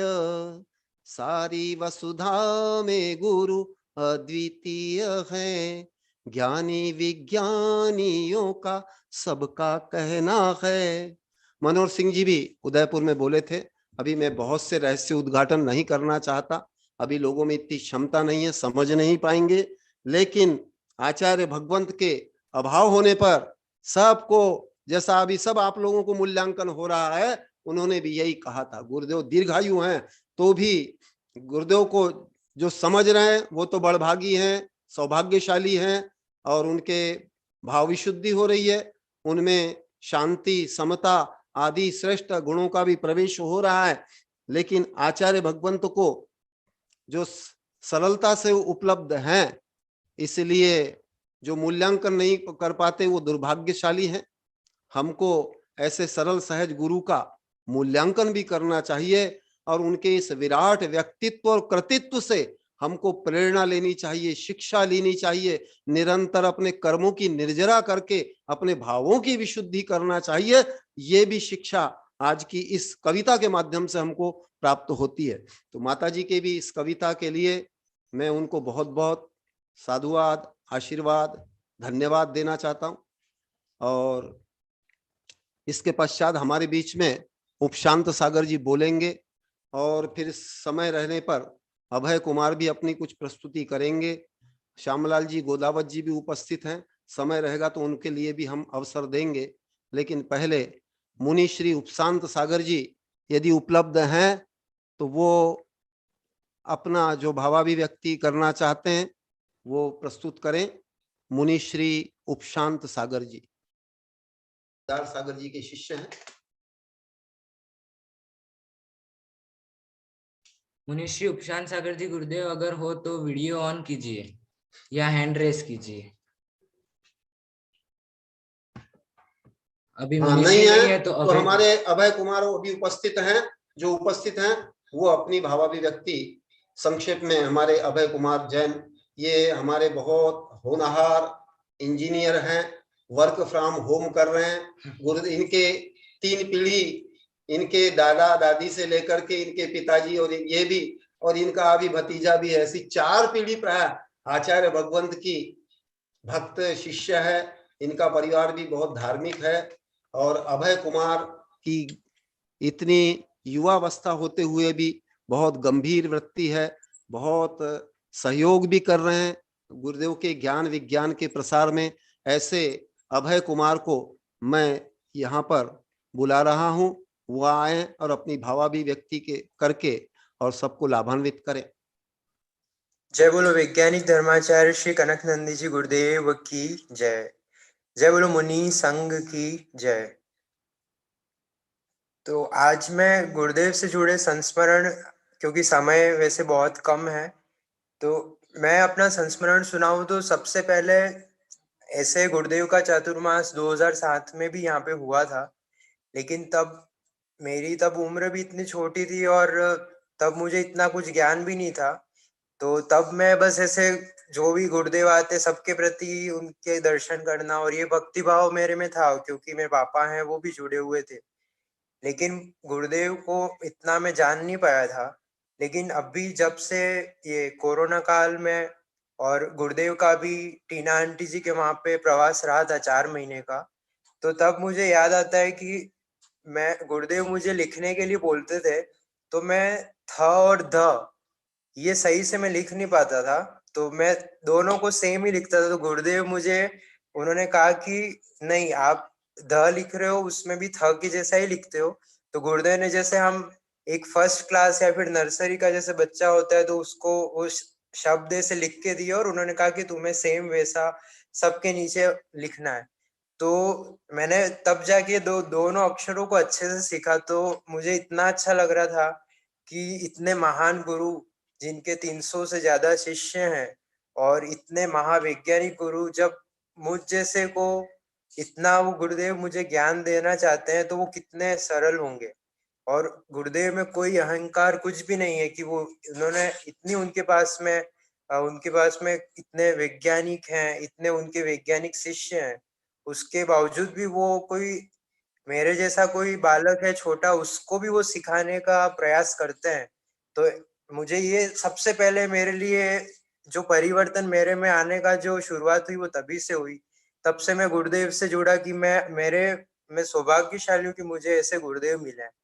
और फिर तब से मैंने लेखन में प्रोत्साहन मुझे मिलता रहा और मुनीश्री सुविज्ञ सागर जी मुझे टाइम से टाइम मुझे वो भी प्रोत्साहन करते ही थे कि जो भी तुम आता है तुम्हें प्रयास करना चाहिए और सुनाना चाहिए, और अगर कुछ गलती होती है तो हम तुम्हें और भी सिखाएंगे सब। तो तब से मैंने ये लिखना और ये सब भी मैंने शुरू किया। और मैंने अपनी जो पहली कविता बनाई थी वो मैंने गुरुदेव को आहार चल रहा था तब मैंने गुरुदेव को सुनाई थी। तो उसके बाद में गुरुदेव ने बहुत आशीर्वाद दिया और गुरुदेव ने कहा कि बहुत ही अच्छी कविता आपने सुनाई है, तो आप ऐसे ही मतलब और भी बनाते रहो। तो वो मैं कविता आपको वैसे सुनाऊंगा भी सही। उस कविता का शीर्षक है कनक नंदी जी गुरुदेव ज्ञान के सागर। तुम ज्ञान के सागर हो,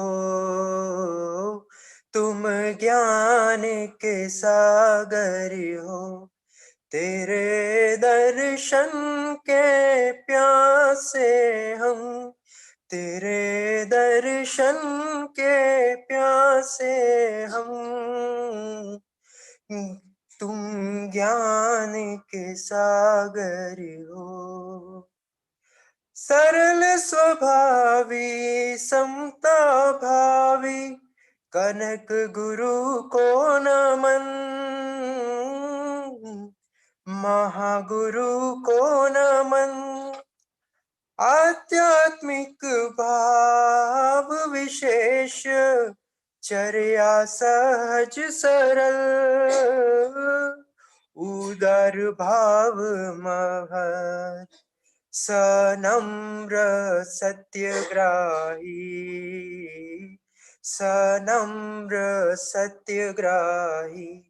आपके गुण गाए हम, आपके गुण गाए हम, तुम ज्ञान के सागर हो।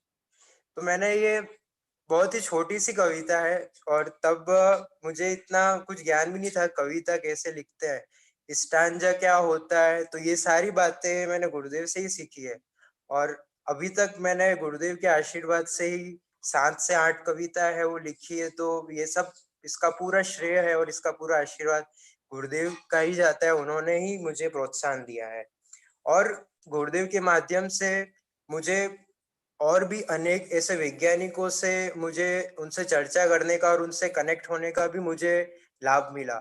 जैसे सिंपोजियम हुई थी, तो इंटरनेशनल सिंपोजियम में मैंने देखा कि देश विदेश के जो इतने विद्वत वैज्ञानिक हैं वो सब लोग कैसे वो स्पीच देते हैं। और मैंने तब देखा कि मुझे इतना ध्यान था कि गुरुदेव वैज्ञानिक हैं, लेकिन मुझे ये नहीं ज्ञान था कि गुरुदेव वैज्ञानिक जो इतने नासा, इसरो, यहाँ के जो बड़े बड़े वैज्ञानिक है उनसे भी इतने अधिक होंगे, वो मुझे नहीं मालूम था। तो मैंने देखा कि धर्म में भी विज्ञान है। धर्म हम लोग सोचते हैं कि बस धर्म और विज्ञान का तो कोई रिलेशन ही है, लेकिन गुरुदेव ऐसे अनेक एग्जाम्पल्स हमको देते हैं कि हमने अगर उपवास किया है तो उपवास है वो हमें भाव से करना है। उपवास तो कोई पशु है वो भी 7-8 दिनों तक है, वो कुछ खाते नहीं है, तो इसका मतलब ये नहीं है कि उन्होंने उपवास कर दिया। उनका भाव अच्छा होना चाहिए, उनका मन है वो शुद्ध होना चाहिए। तो ऐसे ऐसे गुरुदेव ने विज्ञान के अनेकों उदाहरण दिए और तब से मैं स्वयं विज्ञान का छात्र हूँ, इसलिए मुझे जब विज्ञान के कोई उदाहरण मिलते हैं तो वो विषय मुझे और अच्छी तरीके से समझ में आता है। और वैसे ही जब गुरुदेव की डेली रात को वैयावृत्ति करने भी जाते हैं तो तब भी वेबिनार है वो एक बार फिर से हम सुनते हैं, और तब भी वहां पे जितने भी लोग वहां पे वैयावृत्ति करने के लिए आते हैं सब बोलते हैं कि गुरुदेव आपके कक्ष में आने के बाद में जो हमें वातावरण, जो पॉजिटिविटी मिलती है और हम बाहर जाते हैं उसमें बहुत ही डिफरेंस है। यहाँ पे हम अंदर आते हैं, हमारा मन है वो शांत रहता है, और हम बाहर के जो जो विचार है, जो हम ऐसे विचार जो हमारे कोई काम के नहीं है, जिनसे हमारा पाप होता है, वो सब विचारों से हम बच जाते हैं। और जैसे ही हम बाहर जाते हैं फिर से हम पुनः ऐसे विचारों में लग जाते हैं। तो गुरुदेव आपकी जो आपका जो ऑरा है, आपके पास आने से हमको इतनी ऊर्जा मिलती है, और जो आपको गुरुदेव आपके निकट रहता है वो ही आपको समझ पाता है। जो आपसे जुड़ा नहीं है और वो 1-2 दिन में आपके पास आने से वो नहीं आपको समझ सकता है। वैसे ही अभी गुरुदेव आपकी वैयावृत्ति के लिए जैसे 1-2 ऐसे व्यक्ति हैं जो अभी नए जुड़े, जो हर रोज नहीं आते थे। तो अब मैं उनसे पूछता हूँ कि जैसे आप पहले नहीं आते थे वैयावृत्ति करने के लिए और अब आते हो तो आप में कुछ परिवर्तन लगता है, तो वो स्वयं बोलते हैं कि नहीं, अब जैसे ही रात को 9 बजती है तो तुरंत गुरुदेव का ही स्मरण आता है और नहीं, पहले वैयावृत्ति करने जाना है। और अंदर से जो भी हम कर रहे हैं वो भाव से कर रहे हैं। कभी भी हमने जो भी अभी तक मैंने भी गुरुदेव जो धर्म किया था, अभी तक मैं मंदिर भी जाता था लेकिन भाव मेरे निर्मल नहीं थे। लेकिन जब से आपसे जुड़ा हूँ तो मैं डेली मंदिर नहीं जाता हूँ, लेकिन कभी जब भी मैं मंदिर जाता हूँ तो मेरे भाव है वो निर्मल रहते हैं। तो ये सब जो है गुरुदेव आपसे जुड़ने के बाद ही मुझ में परिवर्तन आया है। मैं ज्यादा नहीं बोल के, और अभी आने वाले और भी साधु हैं उनकी भी अभिव्यक्ति है तो उन सबको भी मौका मिले, बस मैं ये बोल के अपने विचारों को यहीं पे विराम देता हूँ। जय बोलो वैज्ञानिक धर्माचार्य श्री कनक नंदी जी गुरुदेव की जय। हाँ, बहुत सुंदर अभिव्यक्ति हमारे अभय कुमार ने की। नागपुर से भी ज्योति जी पाटनी ने भी इनके गुणों का, इनकी अभिव्यक्ति का अनुमोदना की है, और इन्होंने जो कविता प्रस्तुत की उसकी भी प्रशंसा ज्योति पाटनी ने की है। और निश्चित ही हमारे अभय कुमार भी बहुत प्रशंसनीय व्यक्तित्व हैं और बहुत अच्छा भाव है, इतना उनमें सरलता और गुरु के प्रति भक्ति है। अपना समय में से समय निकाल करके अपना वर्क फ्रॉम होम भी देख लेते हैं, गुरुदेव की कभी कभी वेबिनार का संचालन भी कर देते हैं। कोई टेक्निकल हमारी समस्या हो जाती है तो हमारे इंजीनियर अभय कुमार ही संभालते हैं, और हमारे छोटे ब्रह्मचारी कुमार वर्ण ये कार्य संभालते हैं। इन बच्चों के माध्यम से ही हमारी ये वेबिनार सुचारू रूप से चल रही है, जिससे आप सब लाभान्वित हो रहे हैं। इसलिए आप सभी इन बच्चों के गुणों की अनुमोदना करके इनको आशीष दें। और इसके पश्चात हमारे बीच में आचार्य भगवंत के सरल भावी शिष्य डॉक्टर श्यामलाल जी गोदावत, जो अंतर्राष्ट्रीय कृषि वैज्ञानिक भी हैं और आचार्य भगवंत के इस वेबिनार से भी जुड़े रहते हैं, वैज्ञानिक संगोष्ठियों में भाग स्वयं लेते हैं, और सारा उसका जो भी आयोजना है उसमें भी आप सदैव भूमिका निभाते हैं। ऐसे डॉक्टर श्यामलाल जी गोदावत जो हमारे बीच में हैं, वो आकर के अपनी भावाभिव्यक्ति करें। डॉक्टर श्यामलाल जी गोदावत। गुरुदेव के चरणों में त्रिकाल नमोस्तु नमोस्तु नमोस्तु। संघ के चरणों में त्रिकाल नमोस्तु नमोस्तु नमोस्तु। आवाज धीमी आ रही है ना। गुरुदेव, मैं बहुत समय से अस्वस्थ हूँ मेरे को कोविड हो गया था और हॉस्पिटल में एडमिट रहा बहुत समय तक। अच्छा अच्छा अच्छा। उसके बाद मेरे लंग्स में इन्फेक्शन हुआ, संक्रमण हुआ और निमोनिया हो गया लंग्स में। मैं बोलने की स्थिति में भी अभी पूर्ण नहीं हूँ। आपका आशीर्वाद चाहिए, मैं शीघ्र मुझे आरोग्यता प्राप्त हुए। आप जितना बोल पाए गोदावत जी उतना ही बोलो, ऐसा कुछ नहीं। आपका स्वास्थ्य जल्दी जल्दी शीघ्र हो, ऐसा श्री संघ की ओर से आपके लिए बस शुभकामनाएं भी है, शुभ आपका आशीर्वाद भी है। आचार्य श्री का संघ का आशीर्वाद चाहिए मुझे कि जल्दी मैं स्वस्थ हो जाऊं और अपने वेबिनार को मैं ज्वाइन कर पाऊं। मैं बहुत समय से वेबिनार मैं नहीं जोड़ पाया, कुछ पारिवारिक परिस्थितियां थी और उसके बाद कुछ स्वास्थ्य भी अनुकूल नहीं रहा, फिर हॉस्पिटलाइज हो गया। अभी संस्मरण सुनाने के लिए इतना है मेरे पास, गुरुदेव के संस्मरण सुनाने के लिए एक से एक खतरनाक बात मेरे पास गुरुदेव को सुनाने के लिए मेरे पास है। अभी अभय भैया ने बात कही कि गुरुदेव को वही जान सकता है जो गुरुदेव के समीप रहता है और समीप आता है।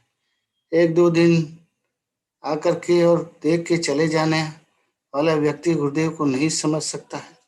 वो व्यक्ति तो यही कहेगा कि ये गुरुदेव अहंकारी है, अपने आप को बहुत बड़ा समझते हैं। इस प्रकार की बातें उनके मुंह से, बहुत सौ के मुंह से सुनी, परंतु गुरुदेव को जो नजदीक से जानता है, उनके समीप रहता है और लंबे समय से जो जुड़ा हुआ होता है, वही गुरुदेव को समझ सकता है और बोल सकता है। संक्षेप में मैं इतना ही कहूँगा अभी कि गुरुदेव की कथनी और करनी में कोई फर्क नहीं है। गुरुदेव की चर्या अन्य संघ की चर्या से बिल्कुल भिन्न है, इसलिए जो नजदीक से जुड़ा हुआ होगा वही इसको समझ सकता है। मैं गुरुदेव के चरणों में बारंबार नमस्ते करते हुए निवेदन करता हूँ कि गुरुदेव मुझे ऐसा आशीर्वाद प्रदान करें कि मैं शीघ्र स्वस्थ हो जाऊं और आपकी वेबिनार को ज्वाइन करके और चर्चा में भाग ले सकूं। बहुत इच्छा है मेरी, पर मैं कर नहीं पा रहा हूँ, मुझे क्षमा करें गुरुदेव। माता जी का मैसेज भी आया था 5 फरवरी गुरुदेव का दीक्षा जयंती के ऊपर।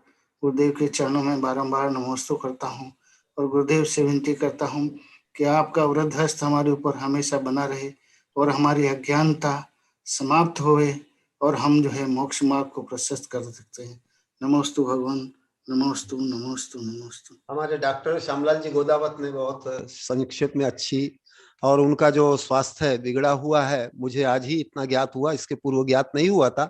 तो आपका स्वास्थ्य संपादन हो, आपका स्वास्थ्य हो अच्छा हो, आप पुनः वेबिनार से जुड़ के ज्ञानार्जन करके और अपनी भाव विशुद्धि करें, क्षमता को प्राप्त करें और आरोग्य को प्राप्त करें, ऐसी शुभ कामनाएं, शुभ भावनाएं मेरी ओर से है। आपके लिए आशीर्वाद, आचार्य भगवंत की ओर से भी आशीर्वाद।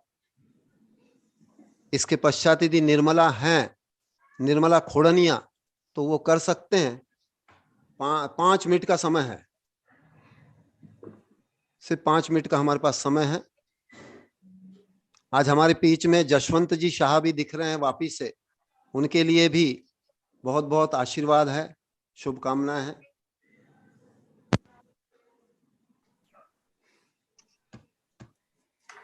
शायद निर्मला जी खोड़निया नहीं है, उनका बाद में नंबर लगाएंगे। गुरुदेव नमोस्तु, गुरुदेव नमोस्तु गुरुदेव। हाँ गुरुदेव, हम आचार्य भगवान के प्राचीन शिष्यों में से और सबसे विनयवान उनके जो शिष्य हैं गुरुदेव के मुख से, जिनके हम हमेशा उनकी विद्वता, उनकी विनयता की प्रशंसा सुनते हैं और हमेशा गुरुदेव के चरणों में जिनको हमने देखा है, ऐसे प्रोफेसर श्यामलाल जी गोदावत साहब शीघ्र स्वस्थ हो और इस वेबिनार में उनकी वही ऊर्जा, वही रौनक हमको पुनः देखने को मिले, ऐसी मंगल कामना गुरुदेव। नमस्ते। ठीक है। इसके पश्चात अब सरस्वती वंदन। बोधि समाधि परिणाम शुद्धि स्वात्मोपलब्धि शिव सौख्य सिद्धि चिंतामणिं चिंतत वस्तु दाने त्वां वन्द्यमानस्य ममास्तु देवी, त्वां वन्द्यमानस्य ममास्तु देवी। सर्वे भवन्तु सुखिनः, सर्वे सन्तु निरामया, सर्वे भद्राणि पश्यन्तु माँ कश्चित् दुःखमाप्नुयात्, माँ कश्चित् दुःखमाप्नुयात्। ओम शांति शांति शांति। बोलेगा? नमस्ते गुरुदेव। नमोस्तु गुरुदेव, नमोस्तु गुरुदेव, नमोस्तु गुरुदेव। जयकारा गुरुदेव का, जय जय गुरुदेव, नमोस्तु गुरुदेव। गुरुदेव नमोस्तु मुनिश्री। गुरुदेव के दर्शन होंगे।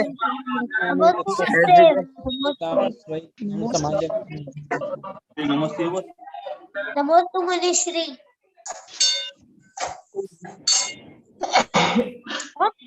खट खट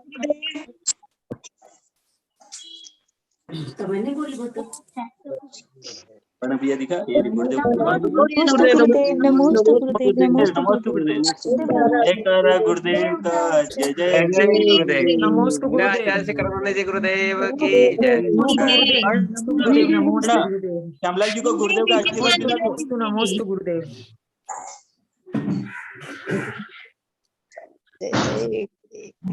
श्यामलाल जी है नमस्ते गुरुदेव।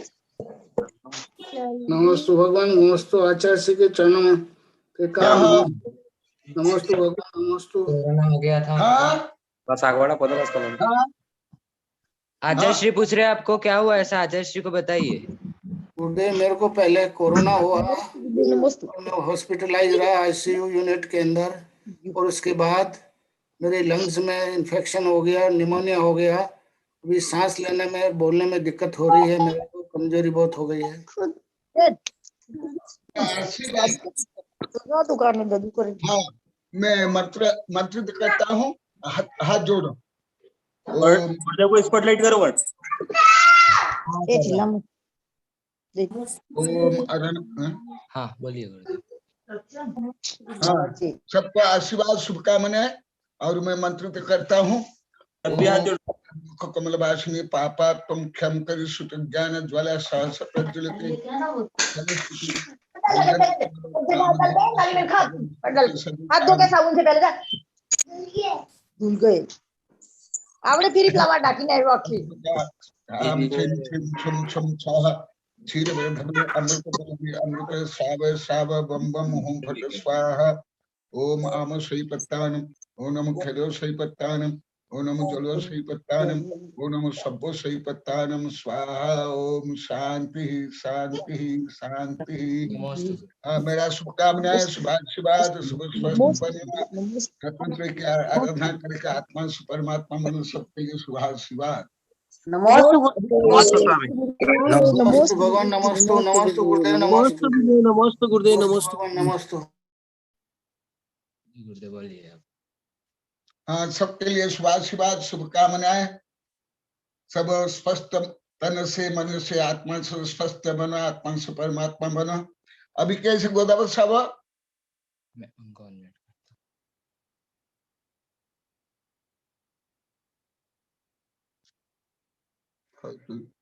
कुछ सूचना आएगी। अनम्यूट कीजिए गोदावत साहब। गुरुदेव पहले मेरे को सांस कोविड हो गया, तो आईसीयू कोविड आईसीयू यूनिट में भर्ती रहा मैं। उसके बाद में फिर मेरे लंग्स में संक्रमण हो गया और अस्थमा हो गया, सांस चलने की बीमारी हो गई, बोलने में बहुत खांसी चलती थी, बोल नहीं पा रहा था। अब मुझे 10-12 दिन हो गए, हॉस्पिटल से छुट्टी हो गई, घर पे आ गया हूँ मैं। अभी धीरे धीरे सुधार हो रहा है। अभी आवाज में, बोलने में थोड़ी दिक्कत हो रही है, सांस चल रही है, और स्वास्थ्य अब में धीरे धीरे अब सुधर रहा है, अब ठीक है थोड़ा सा। इसलिए मेरा अभी मैं थोड़ी अस्वस्थता होने की वजह से काफी परेशान हो रहा था मैं। हाँ, इसलिए आप बहुत दिन से दिखाई नहीं दे रहे थे। आपने सूचना दी भी नहीं और आप दिखाई दिए नहीं। और जो उपचार चल रहा है तो करना, ये मंत्र जाप करना, और मुलेठी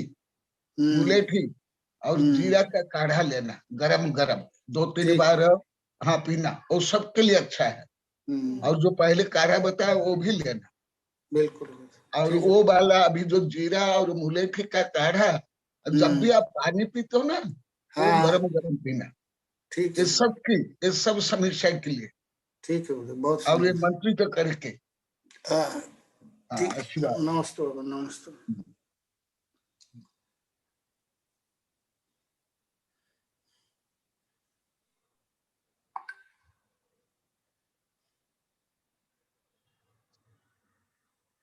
मुकेश जी बोलिए, आप कुछ बोलना चाहते हैं? आवाज नहीं आ रही है आपकी? नहीं आ रही है आवाज? ठीक है, कल बोलिएगा, अभी समय भी हो गया है।